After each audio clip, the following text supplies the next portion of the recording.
Assalamualaikum warahmatullahi wabarakatuh. Ketemu lagi dengan saya Agis Ramardiana, perwakilan dari kelompok 1 mahasiswa STT Duta Bangsa untuk mata kuliah pemrograman multititier. Pada kesempatan kali ini, saya akan membahas mengenai proyek yang telah kami buat. Namun sebelum itu saya akan membahas sedikit mengenai teknologi yang dipakai pada proyek kali ini. Nah, di sini teman-teman bisa lihat sedikit gambaran mengenai Flutter.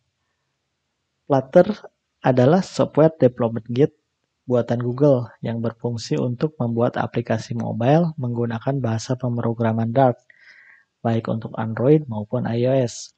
Sebelumnya, yang kita ketahui untuk membuat aplikasi murni seperti Android maupun iOS digunakan bahasa pemrograman yang berbeda. Contoh, misal untuk Android menggunakan bahasa Java atau Kotlin. Nah, untuk iOS sendiri biasanya menggunakan bahasa pemrograman Objective-C ataupun Swift. Nah, setelah adanya Flutter, maka akan mempermudah dan mempercepat proses pengembangan aplikasi mobile yang dapat berjalan langsung di atas dua platform, baik Android maupun iOS, tanpa harus mempelajari dua bahasa pemrograman secara terpisah. Nah, selain itu, Flutter juga mempunyai beberapa fitur. Di sini bisa kita lihat di layar, di antaranya tentu saja yang pertama itu open source, yang artinya bebas digunakan siapa saja. Lalu kemudian sudah menggunakan style-style modern seperti framework pada umumnya. Lalu cross-platform seperti yang saya jelaskan tadi, cukup satu kali coding untuk membuat aplikasi Android maupun iOS. Selain itu, Flutter juga menggunakan widget sebagai tampilannya. Jadi desain UI-nya terdiri dari widget-widget. Kemudian sangat mudah untuk kustomisasi untuk kebutuhan user experience. Dan yang terakhir, sudah support beberapa OS untuk melakukan develop pembuatan aplikasi Flutter tersebut. Di antaranya support Windows, Linux, maupun Mac. Dari beberapa fitur tersebut, menurut saya ini adalah poin plus bagi Flutter yang notabene masih framework keluaran baru ya. Saya sendiri menggunakan Flutter ini sejak 2019-an lah, jadi sekitar 1 tahunan. Dan yang saya rasakan sendiri menurut saya sangat powerful sih. Nah, gimana teman-teman? Apakah tertarik menggunakan Flutter?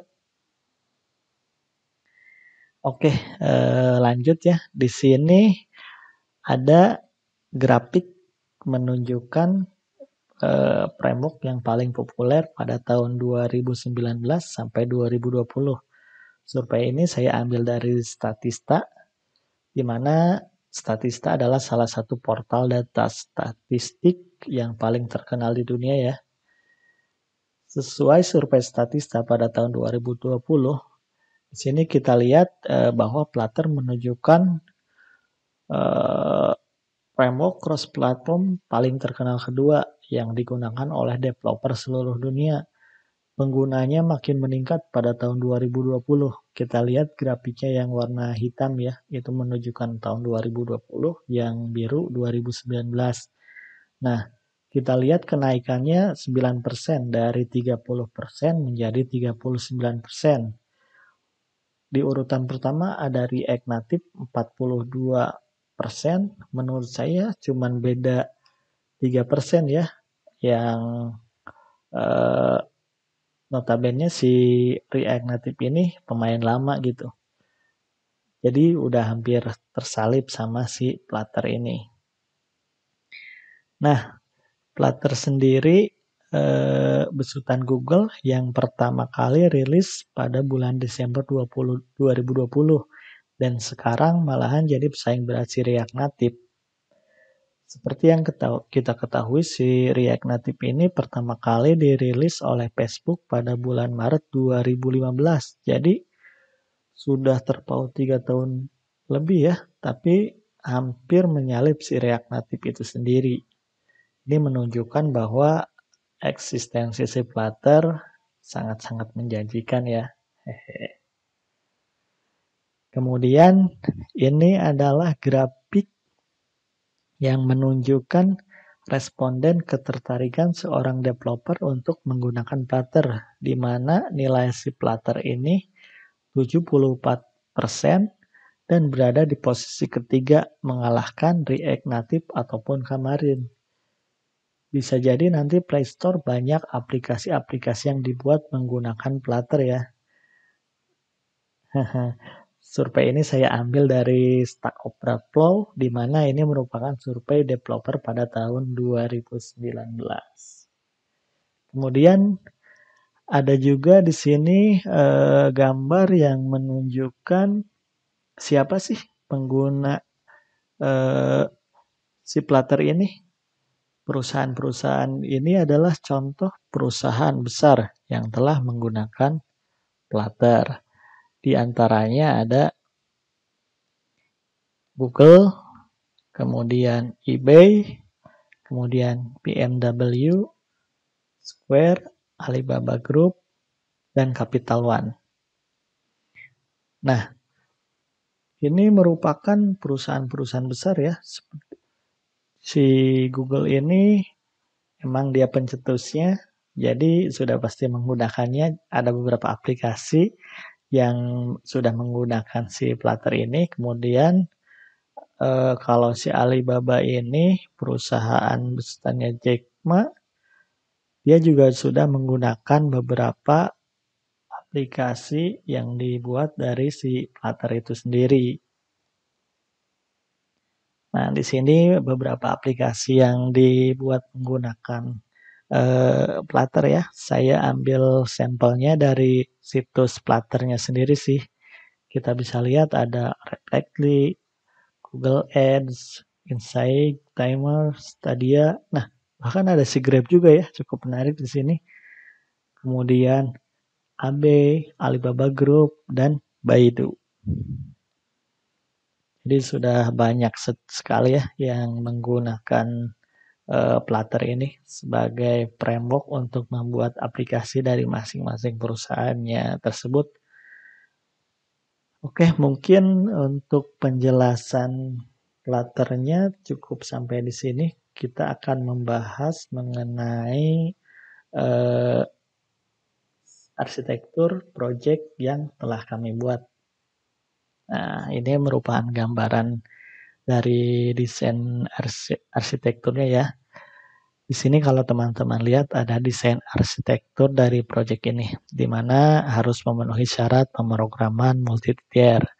Maka dari itu saya dan teman-teman telah membuat 3 komponen dasar dari project ini. Yang pertama ada Android app sebagai kliennya, kemudian REST API sebagai engine, yang ketiga MySQL sebagai database penyimpanan.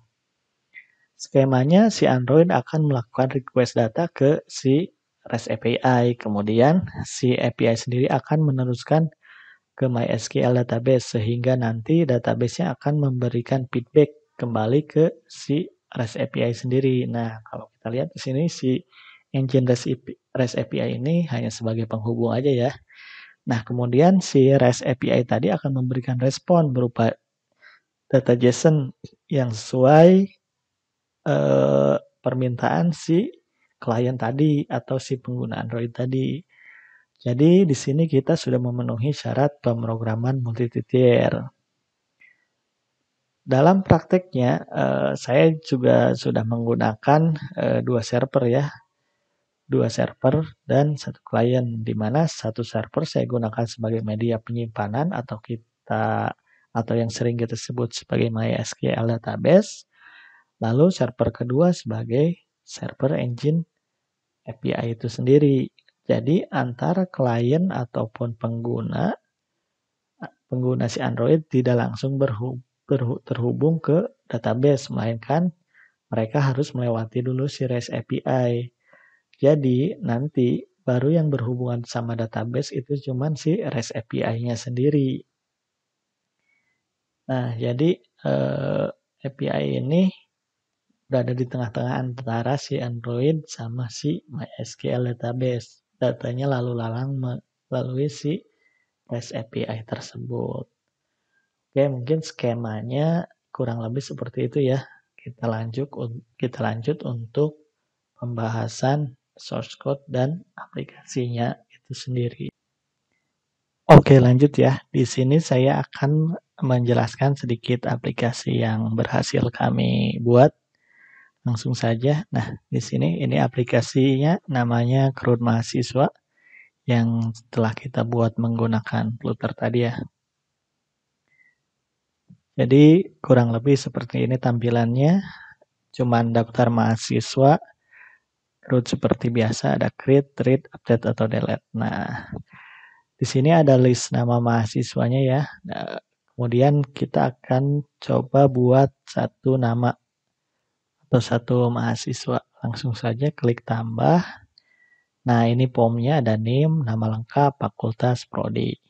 Kemudian tombol save. Ini juga udah kita buat validasi ya. Jadi kalau datanya tidak terisi, maka akan mengalami error. Jadi datanya harus diisi semua. Langsung saja kita isi, misal name 17 18 94 77. Nama lengkap misalnya Jenidu, fakultasnya teknik, kemudian prodinya teknik informatika. Oke, udah. Lalu kita save. Nah, ini sudah ada ya namanya Jenido. Di sini juga ada avatar-avatarnya atau ikonnya terdiri dari inisial nama. Kemudian untuk edit tinggal kita klik ke sini, kita rubah misalkan jadi teknik mesin. Oke, selesai. Kita rubah.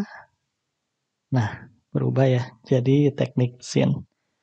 Kalau untuk menghapus sendiri, kita bisa gunakan swipe left. Contoh, nah ini ada konfirmasi. Kalau kita mau hapus, tinggal hapus. Konfirmasinya apakah Anda yakin ingin menghapus, misalkan nama mahasiswanya siapa.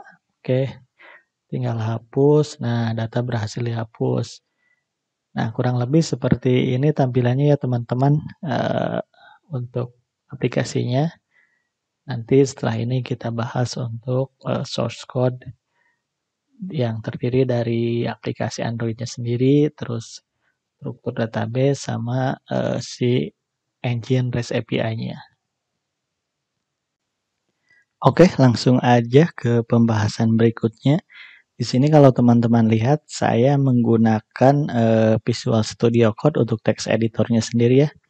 Karena menurut saya Visual Studio Code itu cukup ringan dibandingkan dengan Android Studio. Sebenarnya Flutter sendiri bisa menggunakan Android Studio maupun Visual Studio Code ini.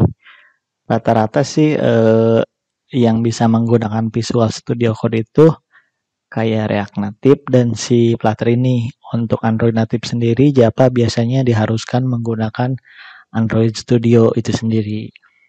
Nah, di sini kalau teman-teman lihat, saya udah mempunyai 3 komponen atau 3 folder sebenarnya yang MySQL, bukan folder ya. Nah, saya akan jelaskan satu-satu ya, mulai dari database atau MySQL itu sendiri.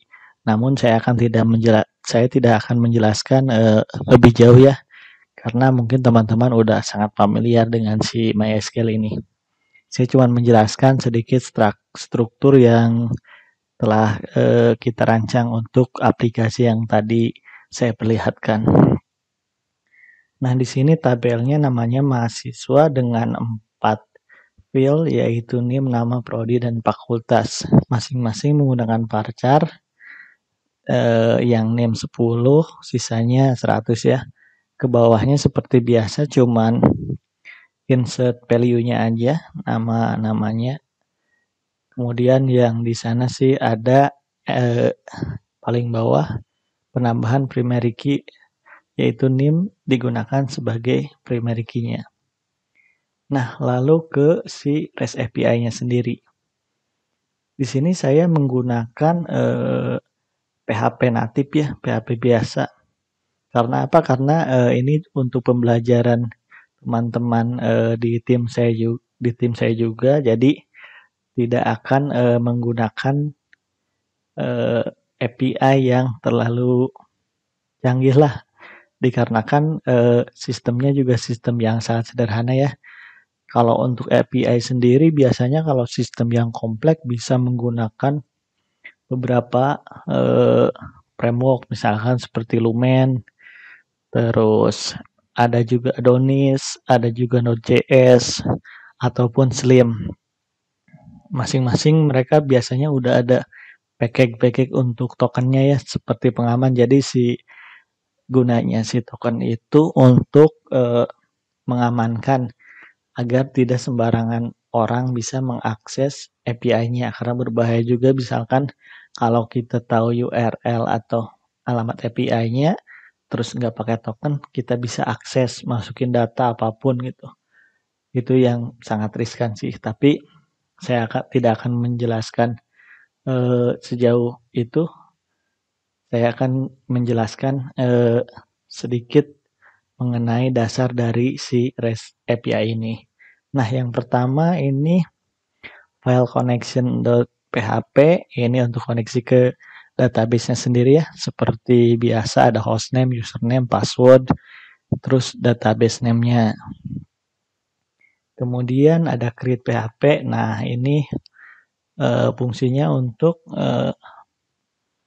input data ya ke dalam database. Di sini ada nih file-file yang tadi yang di MySQL ada npm, nama, prodi, fakultas gitu.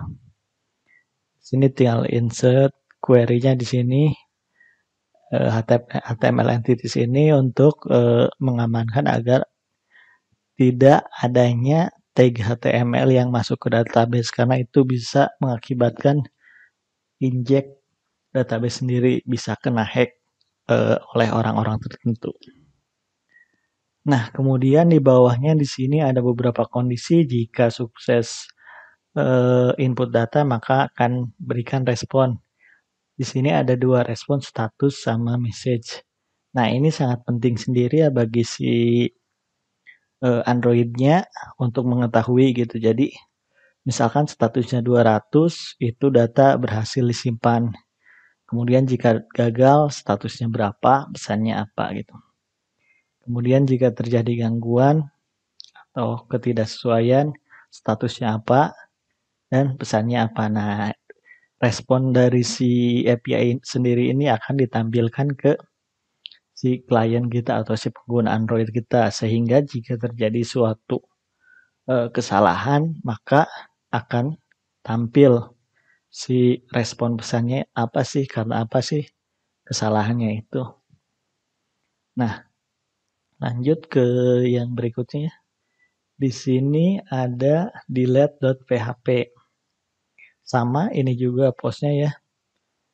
Di sini cuman dia ngepost si npm-nya sendiri sebagai parameter npm mana sih yang akan dihapus dari tabel si mahasiswa itu. Ke bawahnya sama, dia dicek dulu nih. Misalkan di sini kan ada pengecekan data nih, MySQL 6 rows, dicek dulu nih NIM sekian ini ada nggak gitu di database-nya. Kemudian jika nilainya lebih dari 0 itu kan otomatis ada datanya nih. Nah, dia akan menjalankan si penghapusan data ini di delete. Nah, jika berhasil di delete, jika berhasil menjalankan query ini, maka dia seperti biasa memberikan responnya. Responnya apa, jika gagal responnya apa, jika data tidak ditemukan responnya apa, pesannya apa. Kemudian jika data yang dikirimkan tidak sesuai juga responnya seperti apa. Intinya sama aja sih, query seperti biasa, cuman ditambahkan respon-respon berupa JSON. Nah, di sini udah ada nih header konten tipe application JSON ini untuk mengubah responnya menjadi sebuah JSON gitu. Kemudian untuk update juga sama, semuanya parameternya dikirim semua. Nah, yang diubah cuma nama, prodi, sama fakultas. Kenapa si NPM ini enggak? Dikarenakan tadi itu si NPM ini sebagai primary key, jadi nggak boleh diubah gitu. Dia cuma sebagai parameter untuk mengetahui NPM berapa yang akan diubahnya. Ke bawahnya juga sama, dia ngecek data, setelah ngecek data, kemudian ada beberapa kondisi jika berhasil, gagal, atau data tidak ditemukan atau tidak sesuai juga sama akan diberikan responnya. Nah, kemudian CPU ini gunanya untuk menampilkan si list tadi, list si karyawannya ya, maaf si mahasiswanya ya.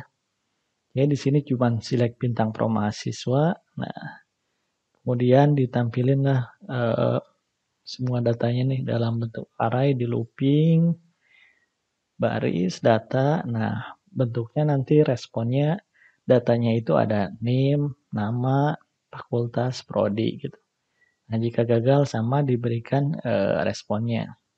Di bawahnya cuman echo-nya return-nya berupa si JSON ini. Nah, mungkin itu sih yang saya bisa jelaskan untuk si REST API sebagai si engine-nya ini. Kemudian kita akan masuk ke tahap berikutnya nih, yaitu pembahasan si Android atau si Flutter. Nah, di sini lebih kompleks ya, banyak sekali folder-foldernya. Cuman saya akan menjelaskan beberapa inti yang sering kita gunakan atau rubah folder mana sih. Nah, ini bawaan si kalau kita create baru project Flutter terdiri dari beberapa folder. Nah, biasanya yang saya pakai ini cuman asset, lib, pubsec, YAML, sama Android ini. Nah, saya bahas dulu ya dari yang si Android ini. Nah, Android ini isinya macam-macam juga. Nah, biasanya yang saya ubah itu cuman ada yang di Gradle, src, main, terus Android manifest. Nah, di sini dia. Di sini fungsinya kita bisa menambahkan permission. Jadi si aplikasi Android itu sendiri boleh akses apa aja sih atau minta akses apa aja sih dari si handphone kita itu atau si handphone klien itu. Misal di sini nih, karena saya tadi sistemnya sangat sederhana ya, cuman butuh koneksi internet, maka di sini saya cuman minta permission internet akses. Nah, sedangkan kalau sistemnya makin kompleks, misal dia butuh akses kamera, akses memori, akses kontak, akses GPS. Nah, maka permissionnya juga pasti bakal banyak gitu. Kemudian di bawah yang sering diubah ini juga Android label nih. Nah, si Android label ini sendiri nama dari aplikasi kita yang ada di handphone. Misalkan yang tadi nih namanya CRUD mahasiswa. Jadi di saya di sininya dirubah jadi CRUD mahasiswa labelnya nih. Terus ke bawahnya jarang dirubah gitu. Kecuali kalau ada pembuatan notifikasi dari Firebase mungkin ada beberapa sedikit tambahan. Cuman nggak bakalan saya bahas. Nah, selanjutnya di build Gradle. Di sini juga ada nih application ID. Nah, ini penting kalau kita mau upload ke Play Store sebagai ID si aplikasi kita gitu. Jadi pas dibagikan atau di bagian URL-nya nama ini yang bakalan dipakai sebagai link ke si Play Store-nya itu sendiri. Kemudian di sini nih yang sering diubah juga biasanya kalau udah dirilis ini bukan lagi debug tapi rilis ya. Oke, di sini mungkin saya bahas gitu aja. Kemudian aset. Nah, ini aset ini folder tambahan ya. Jadi ketika create baru nggak bakalan ada yang namanya folder aset. Nah, kita buat sendiri untuk penyimpanan aset kita, misal font, gambar, atau logo semacamnya kita taruh di sini semua ya. Ini contoh yang stdb PNG ini nih logo yang kita simpan di aplikasi tadi. Oke. Nah, selanjutnya ini yang paling pokok. Tapi sebelum ke sini saya ke sini dulu deh. PubSec YAML-nya. Nah, di sini kita lihat. Nah, di sini biasanya yang sering penambahan nih. Di sini untuk penambahan package. Jadi ada namanya package dari si Flutter itu di situsnya https://pub.dev. Nah, di situ package untuk Flutter bisa ditemukan. Di sini saya cuman pakai 2 ya, provider HTTP. Nah, sebenarnya ada 3, cuman ini bawaan si Flutter-nya sendiri. Cupertino icons ini sendiri sih biasa digunakan untuk si iOS. Sedangkan provider untuk state management. Kemudian HTTP ini untuk internet connection-nya ya, atau kalau bisa dibilang koneksinya ya, HTTP pakai untuk akses, lebih tepatnya untuk akses si package untuk akses si REST API-nya sendiri. Oke, lanjut ke bawah. Nah, ini untuk aset yang tadi nih. Kalau kita mau memberikan aset ke aplikasi kita, maka harus dicantumin nih, dia ada di folder mana nih. Nah, seperti yang saya sebutkan tadi, di sini ada aset image. Nah, di sini juga aset image ya. Jadi dia akan memasukkan semua file yang ada di folder aset image itu sendiri. Oke, langsung saja kita masuk ke lib.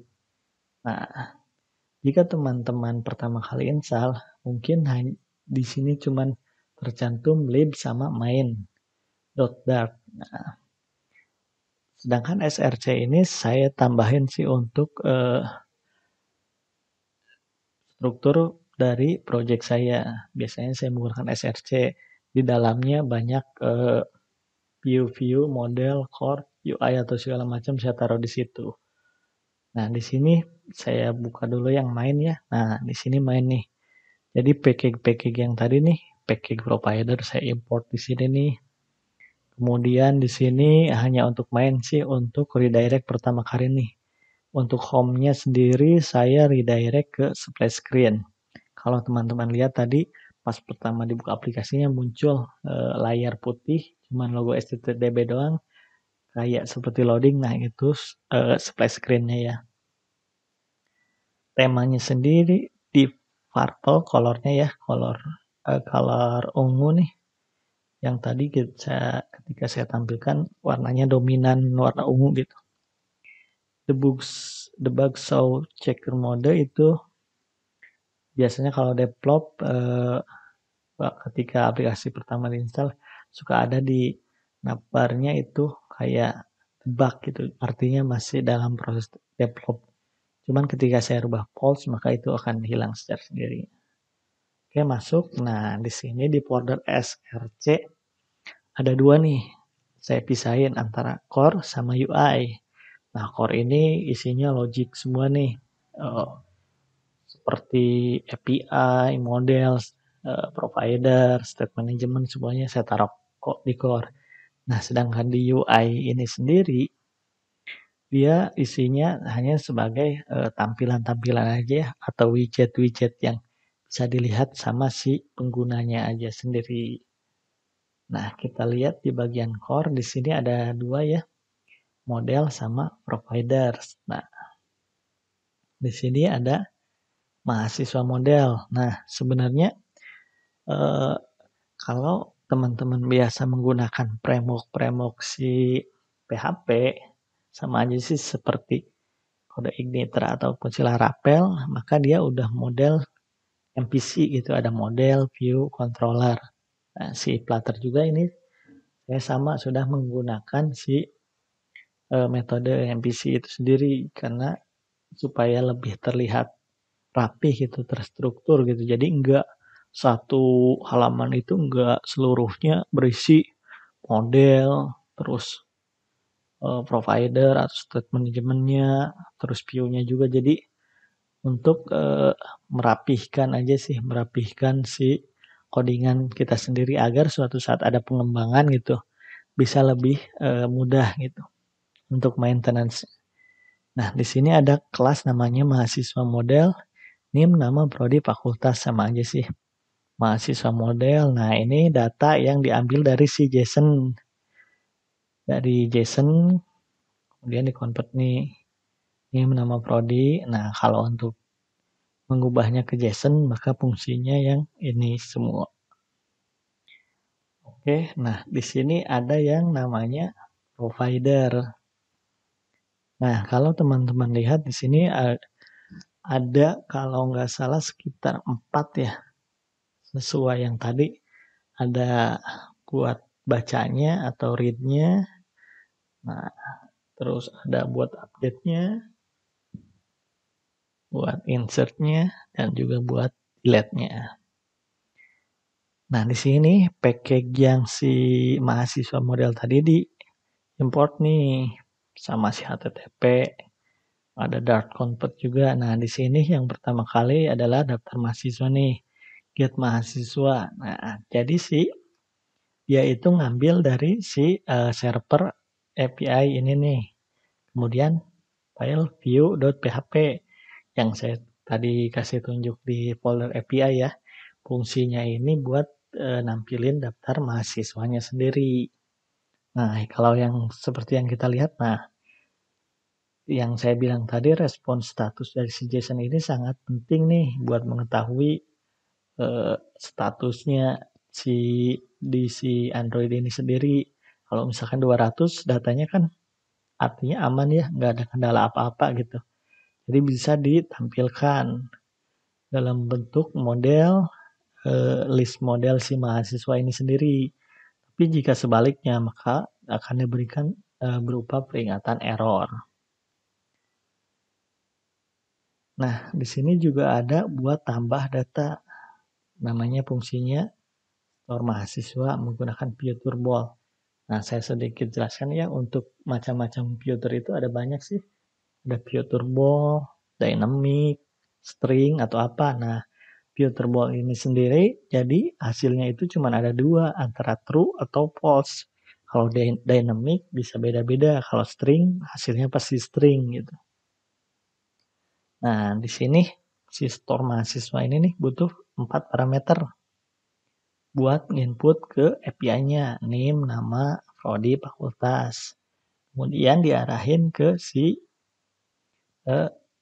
API yang create.php tadi dengan metodenya post ya, post sendiri. Terus URL-nya yang ini, kemudian isinya itu, bodinya itu ini nih, NIM, pasangin dengan NIM, nama dengan nama, prodi dengan prodi, fakultas dengan fakultas. Kemudian di decode lah. Jika respon statusnya 200, kemudian result statusnya sama dengan tadi yang dari API-nya 200 juga, maka dikasihlah listener bahwa si data itu telah berhasil diinput dengan hasil true. Sebaliknya, jika gagal, maka false. Nah, lanjut ke yang bawah. Nah, di sini ambil data berdasarkan NIM. Jadi kalau kita lihat nih, tadi di form, misalkan di list mahasiswa nih, kita mau edit, pertama kan kita pilih dulu mahasiswanya yang mana nih, yang NIM-nya berapa nih.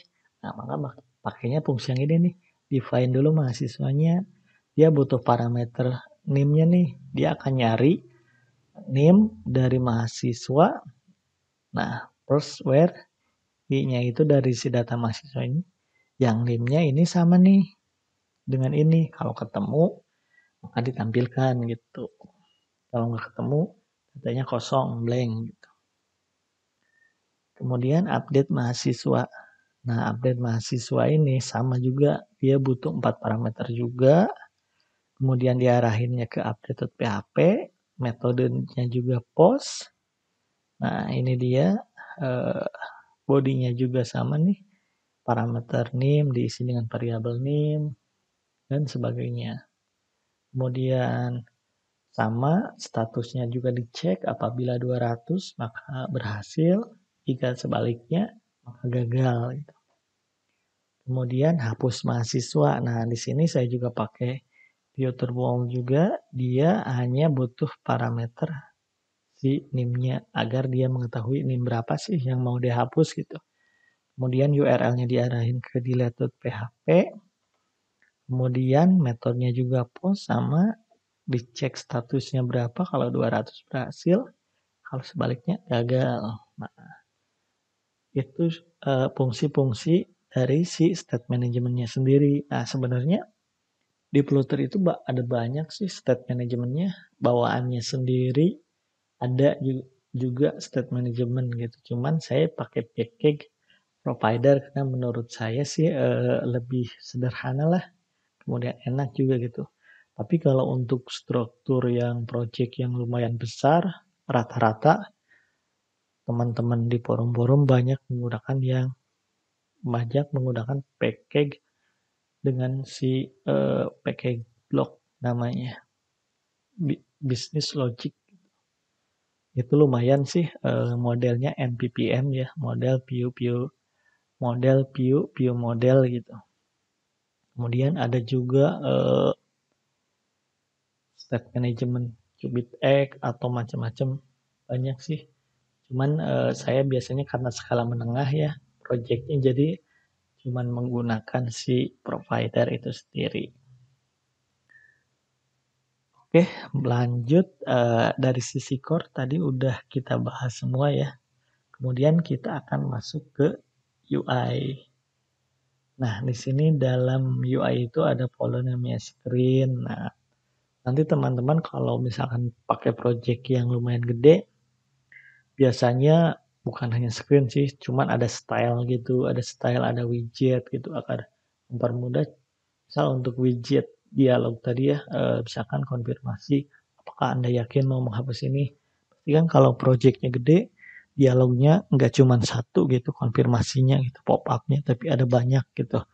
Jadi dibuat fungsi gitu, buat ngambil konfirmasinya, jadi dialognya satu, cuman diisi parameternya apa gitu pesannya.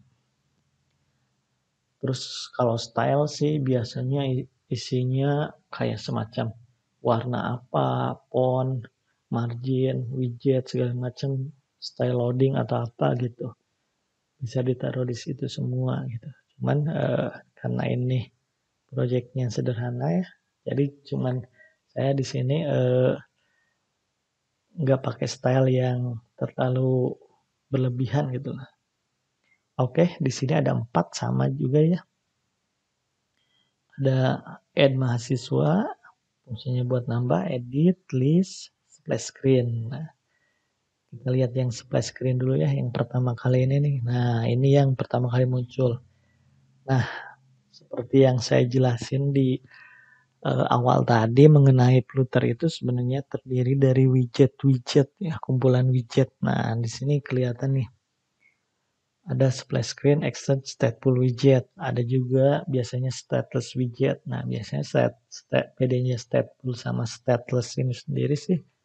Kalau stateless, ibaratnya datanya cenderung yang nggak berubah gitu, data yang nggak berubah, statik gitu.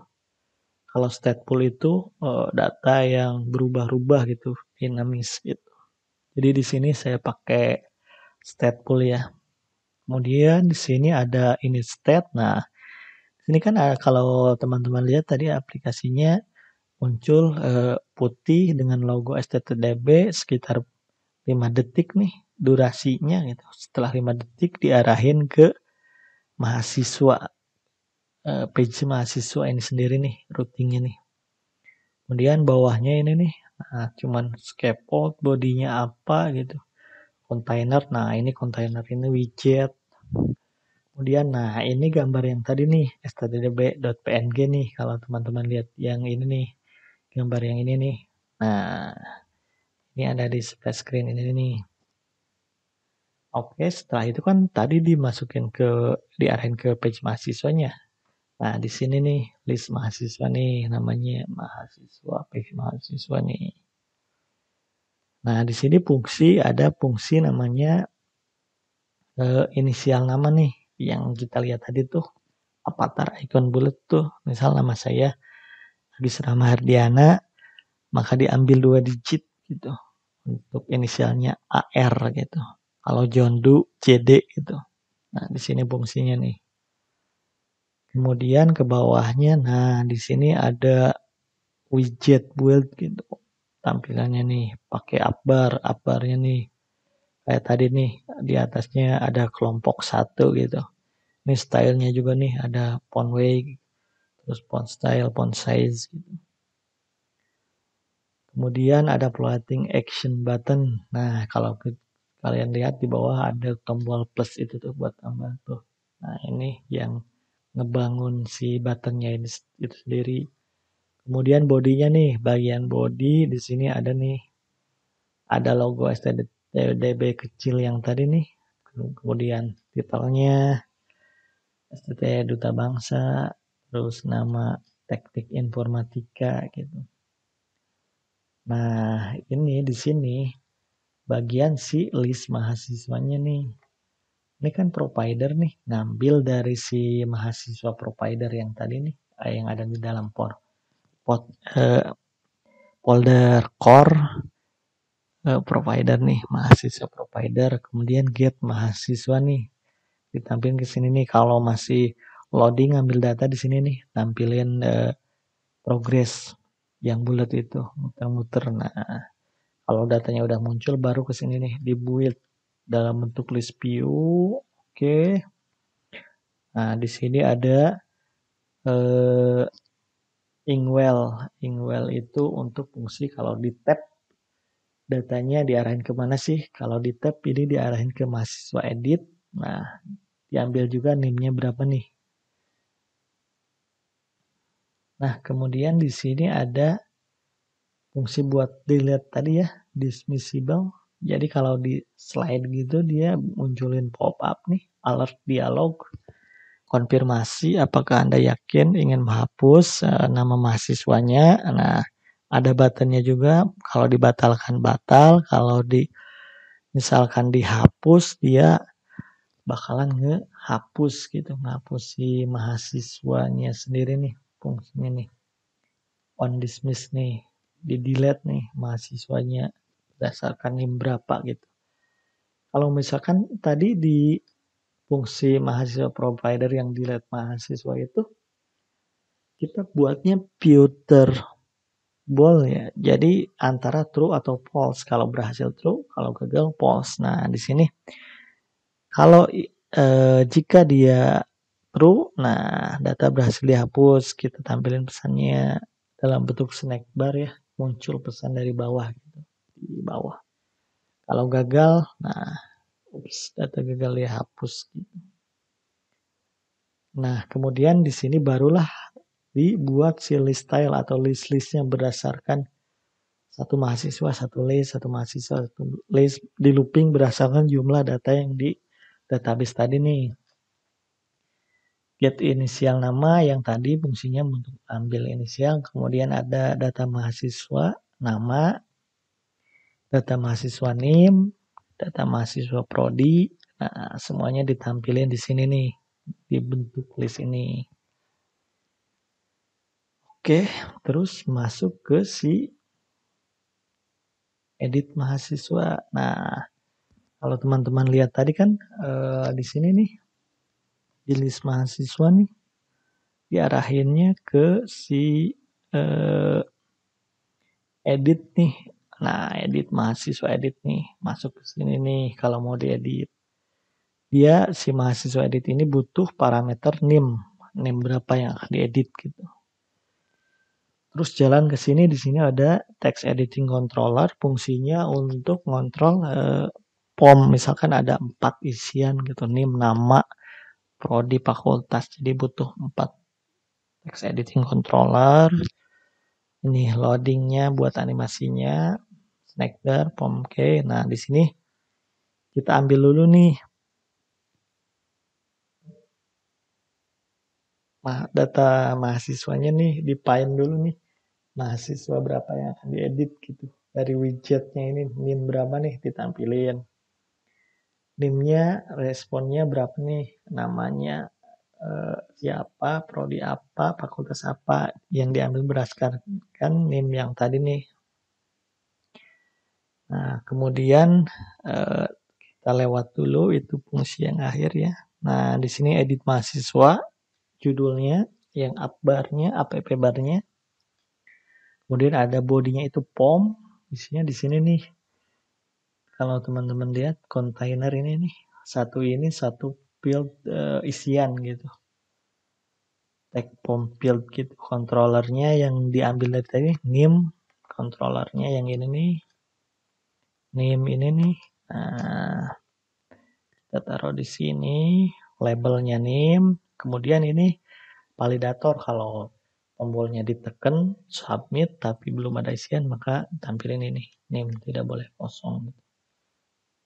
Keyboardnya tipenya number ya, NIM-nya. Kemudian ada yang kedua nama lengkap, sama ini controllernya nama, terus labelnya nama lengkap, terus validatornya juga sama. Kemudian fakultas sama ini juga sama nih, prodi, isiannya apa gitu. Nah, baru di bawahnya ada floating action button, button submitnya nih. Dia kondisi kalau misalkan udah ditekan dia akan jalanin loadingnya dibuat true, maka muncul progress. Kalau misalkan nggak loading, cuman icon save. Nah, di sini pas di on preset atau ditekan, dia ngarahin ke si fungsi submit ini yang adanya di atas tadi, fungsi submit ini nih. Nah, ini dia jika sedang tidak loading, jika si loadingnya false, maka di set dulu buat animasinya, baru masukin ke providernya, state manajemennya, update mahasiswa tadi. Si update mahasiswa ini butuh 4 parameter, NIM, nama, prodi, fakultas. Nah, jika berhasil, kita akan arahkan ke list mahasiswa nih, daftar mahasiswa yang di home tadi nih. Tapi jika gagal, munculin notif aja, gagal, terjadi kesalahan gitu. Nah, terakhir ada add mahasiswa. Konsepnya sama sih sama edit. Bedanya di add mahasiswa ini nggak ada datanya gitu, nggak ada data. Yang tadi kalau yang edit kan ada data nama, pom-pomnya udah keisi semua gitu, yang mau diedit. Kalau yang add nggak ada kosongan gitu. Pomnya juga nggak beda jauh, cuman di sini sama sebenarnya sih pomnya juga. Pomnya sama semua. Kemudian diarahin ke submit fungsinya. Nah, di sini fungsinya dari si providernya store mahasiswa sama juga 4 parameter. Kemudian kalau berhasil diarahin ke page mahasiswa, kalau gagal kasih notif gitu. Di sini di atasnya juga sama, controller juga cuma 4 gitu. Jadi nggak beda jauh antara tambah sama edit, sama-sama POM buat isian, bedanya yang edit udah ada isinya gitu, data yang mau dirubah gitu. Membedakan juga tujuan providernya atau arah linknya kemana dia gitu pas di submit itu. Oke, mungkin penjelasannya cuman itu aja sih ya yang bisa saya sampaikan. Jika teman-teman memang pengen belajar Flutter atau memang tertarik gitu buat menggunakan Flutter, teman-teman bisa ngulik sih biar lebih paham jauh gitu.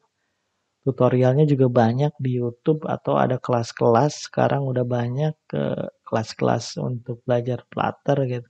Teman-teman bisa langsung mungkin mengunjungi situs-situs tersebut atau cari aja di Google juga banyak, atau mau dokumentasi langsung juga ada di situs resminya sendiri sih, situs Flutternya. Di situ udah dijelasin banyak banget. Jadi tinggal dipelajarin aja ya. Oke, sekian mungkin dari saya. Kurang dan lebihnya mohon maaf. Mudah-mudahan ada sedikit gambaran, ada wawasan, bisa bermanfaat juga bagi teman-teman. Tetap semangat. buat ngoding gitu. Eee, Terima kasih sebelumnya. Wassalamualaikum warahmatullahi wabarakatuh.